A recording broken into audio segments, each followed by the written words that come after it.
नवाब मलिक यांची पुन्हा एकदा चौकशी केली जाणार आहे। यास्मीन वानखेडे यांच्या बदनामी आणि पाठलाग केल्याप्रकरणी नवाब मलिक यांच्या विरोधात पोलीस चौकशीचे आदेश आहेत। बांद्रा मॅजिस्ट्रेट कोर्टाकडून हे आदेश देण्यात आलेत, त्यामुळे आता नवाब मलिक यांची पुन्हा एकदा चौकशी होणार आहे। यास्मीन वानखेडे यांच्या बदनामी आणि पाठलाग केल्याप्रकरणी नवाब मलिक यांच्या विरोधात पोलीस चौकशीचे हे आदेश आहेत। या संदर्भात भाग्यश्री प्रधान माझी सहकारी आहे, आपल्यासोबत आपल्याला सविस्तर माहिती देईल। भाग्यश्री, नेमकं काय झालंय, कारण काय आहे नवाब मलिक यांची पुन्हा चौकशी होण्याचं?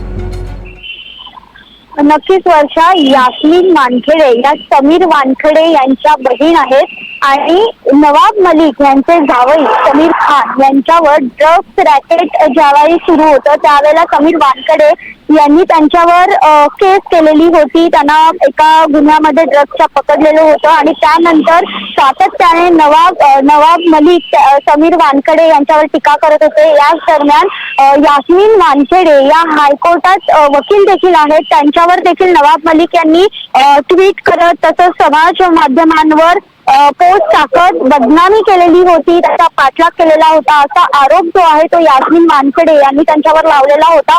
आणि त्याच संदर्भात काल बांद्रा मॅजिस्ट्रेट 9 क्रमांकाच्या रूम मध्ये ही चौकशी जी आहे ही जे आदेश आहेत ते आलेले आहेत। यावेळेला बांद्रा मॅजिस्ट्रेटनी सांगितलेलं आहे की नवाब मलिक यांची पुन्हा एकदा चौकशी व्हावी आणि त्यानंतर आता जो आदेश आलेला आहे तो असाच आहे की नवाब मलिक यांची या सगळ्या प्रकरणामध्ये पुन्हा एकदा चौकशी करण्यात येणार आहे। आणि अली कासिफ खान देशमुख यांनी या संदर्भात यास्मीन वानखेडे यांच्या बाजूने ही जी केस आहे ती लढवलेली पाहायला मिळते। त्यामुळे नवाब मलिक यांच्या चौकशीमध्ये आता नेमकं काय समोर येतं आणि त्यांची चौकशीमध्ये नवाब मलिक काय उत्तर देत आहेत हे बघणं देखील आता तितकंच महत्त्वाचं ठरणार आहे। निश्चितच भाग्यश्री, या संदर्भातली सगळी माहिती तुमच्याकडून घेऊ। तुर्तास धन्यवाद दिलेल्या माहितीसाठी।